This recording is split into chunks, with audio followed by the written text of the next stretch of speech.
ઊભી રહેવા.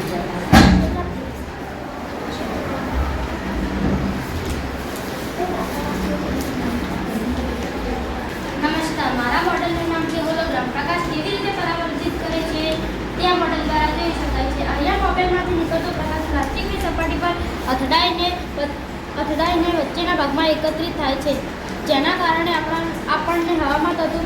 આ મોડેલની મદદથી માનવ શરીરના બધા જ અંગોને 3Dમાં જોઈ શકાય છે.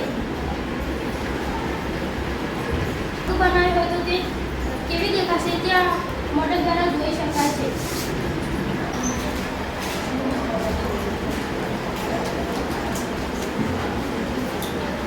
નમસ્કાર, મારા મોડેલનું નામ છે મેજિક મેક્સ. આ 3 ગ્લાસને એવી રીતે ગોઠવો કે ઊભી, આડી અને ત્રાસી 3ની લાઈન થવી જોઈએ નહીં. ચલો, કોણ આવશે? કોણ આવશે? એટલે 2 ચાન્સ છે આમાં. આવી જા પ્રિયા, આવી જાય. ગોઠવવાનો પ્રયત્ન કરવાનો આપણે.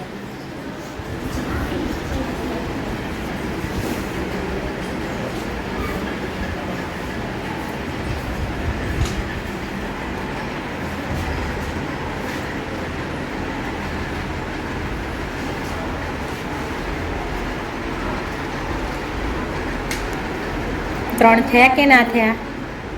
લાઈનમાં 3 થવા જોઈએ નહીં. તમારે તો લાઈનમાં છે.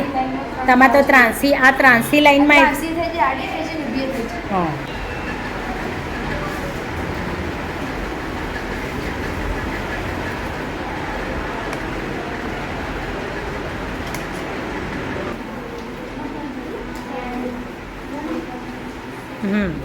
બરાબર થઈ ગયા ને? ઓકે. મોડેલનું નામ છે ફુવારા પદ્ધતિ. આ એક સિંચાઈ પદ્ધતિ છે જેમાં પાણી ફુવારાની જેમ છાંટીને પાક પર વરસાવવામાં આવે છે. આ પદ્ધતિ વરસાદની જેમ કૃત્રિમ સ્થિતિ બનાવે છે. આ પદ્ધતિનો ઉપયોગ કરવાથી પાણીની બચત થાય છે. ઊંચી જમીનો પણ પાણી આપી શકાય છે. જમીન ધોવાઈ જતી નથી. ઓકે. બધા પાકને સમાન પાણી મળે છે. તો ચાલો આપણે જોઈએ કે ફુવારા પદ્ધતિનું મોડેલ કેવી રીતે કામ કરે છે.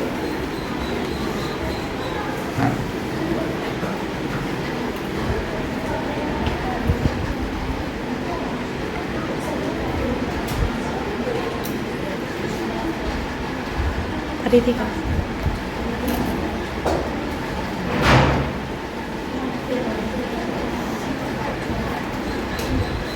Very good.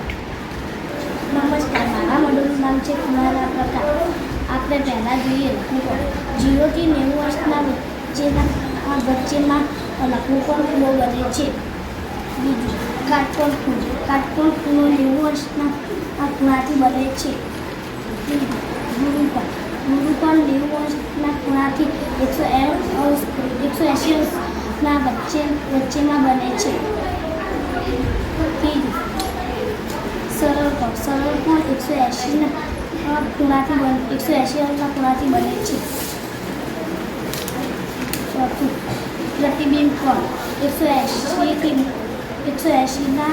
આથી મોટો અને 360 અંશથી નાનો ખૂણો પ્રતિબિંબ કોણ છે. પાંચમું 360 સંપૂર્ણ કોણ છે. મોડેલના મદદથી વિદ્યાર્થીઓ ગોખવાને બદલે ખૂણા જાતે સમજી શકે છે. આ વર્તુળ બને છે. વર્તુળ એટલે 360.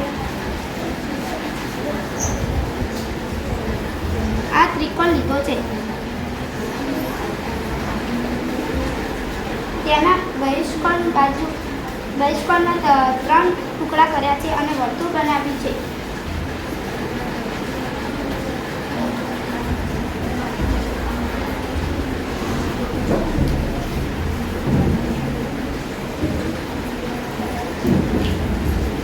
આ વર્તુળનો સરવાળો હંમેશા 360 થાય.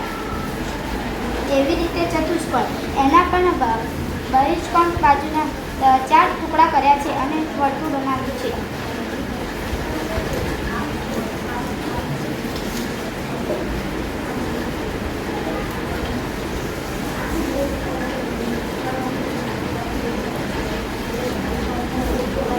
આ વર્તુળનો પણ સરવાળો હંમેશા 360 થાય.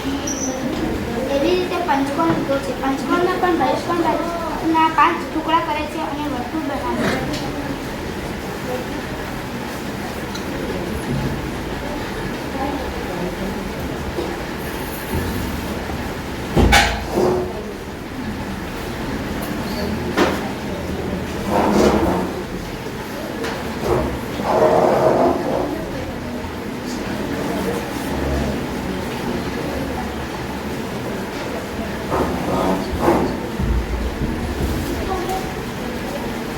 આ ટુકડાનું વર્તુળ બને છે અને તેનો સરવાળો હંમેશા 360 થાય છે. નમસ્કાર, મારા મોડલનું નામ છે રેખીય સમમિતિ. રેખીય સમમિતિ એટલે એક સીધી રેખા વડે કોઈ આકારના બે સરખા ભાગ કરી શકાય.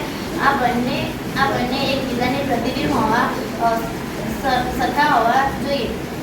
અને બીજી કહીએ તો જો કોઈ આકારને મધ્યમાં વાળી એ બંને સંપૂર્ણ રીતે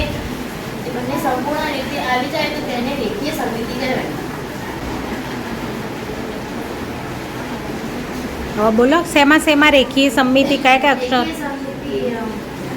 A B C D E F G H I K M O P U V W X આમાં રેખીય સમમિતિ થાય. અને F G H L N P Q R S Y Z આમાં રેખીય સમમિતિ થતી નથી.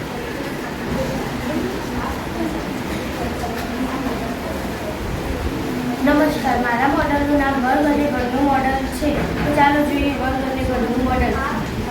1 નો વર્ગ 1, ઘન 1, 2 નો વર્ગ 2 અને ઘન 8, 3 નો વર્ગ 9 અને ઘન 27, 4 નો વર્ગ 16 અને ઘન 64, 5 નો વર્ગ 25, 6 નો વર્ગ 36 અને ઘન 216, 7 નો વર્ગ 49 અને ઘન 343, 8 નો વર્ગ 64 અને ઘન 512, 9 નો વર્ગ 81 અને ઘન 729, 10 નો વર્ગ 100 અને ઘન 1000. આ રીતે તમે બાળકોને વર્ગ અને ઘન બંને સાથે શીખવી શકો છો અને બાળકો આ રીતે શીખેલું ક્યારેય પણ ભૂલતા નથી.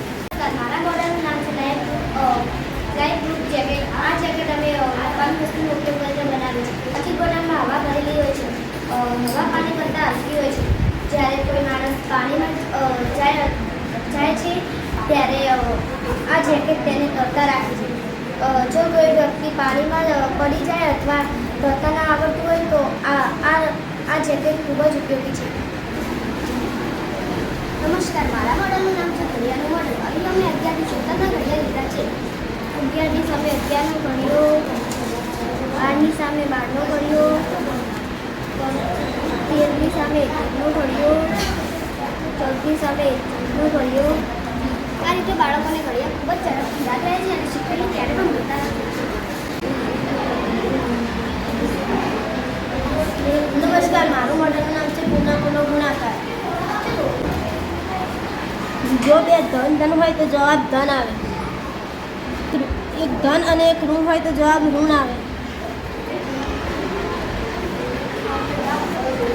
એક ઋણ હોય તો પણ જવાબ ઋણ આવે. બે ઋણ હોય તો જવાબ ધન આવે. તો 7 અને 3નો ગુણાકાર 21 થાય. જો એક ધન 8 અને ઋણ 4 હોય તો તેનો જવાબ ઋણ 32 આવે.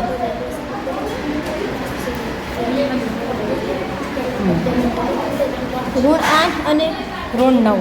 ઋણ 9 અને ઋણ 6 નો જવાબ ઋણ 6 ક્યાં છે?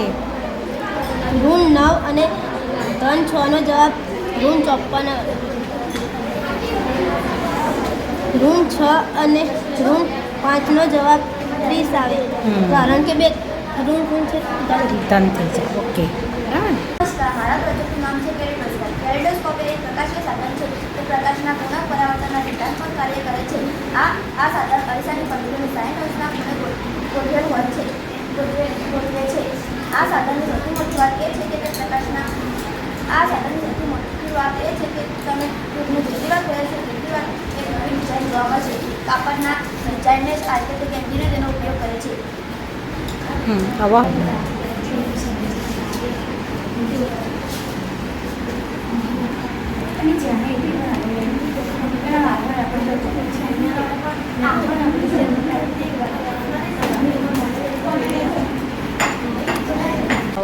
નમસ્કાર, મારા મોડલનું નામ છે શ્વસન તંત્રનું મોડલ. દરેક સજીવને ઓક્સિજનની જરૂર પડે છે. જ્યારે આપણે શ્વાસ લઈએ ત્યારે ફેફસા ફૂલે છે. જ્યારે આપણે કાર્બન ડાયોક્સાઇડને બહાર કાઢીએ ત્યારે ફેફસા સંકોચાય છે. ચાલો આપણે જોઈએ કે શ્વસન તંત્રનું વર્કિંગ મોડલ કેવી રીતે કામ કરે છે.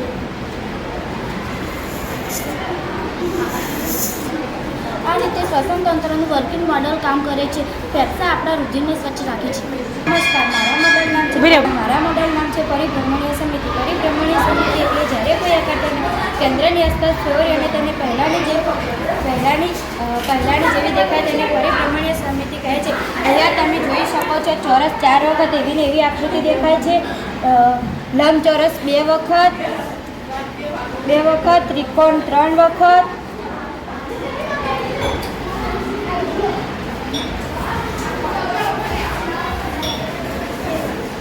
અને વર્તુળનો દરેક ખૂણે એવી ને એવી આકૃતિ દેખાય છે. નમસ્કાર, મારા મોડલનું નામ છે ખૂણાના પ્રકાર.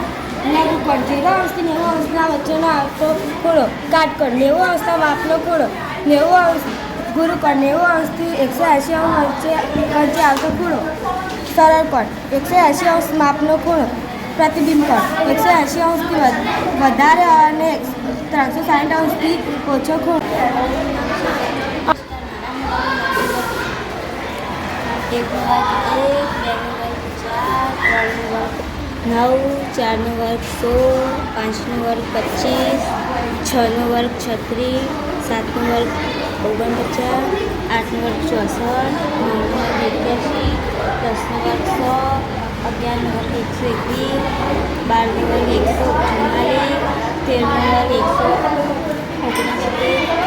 13 નો વર્ગ 169, 14 નો વર્ગ 196, 15 નો વર્ગ 225, 16 નો વર્ગ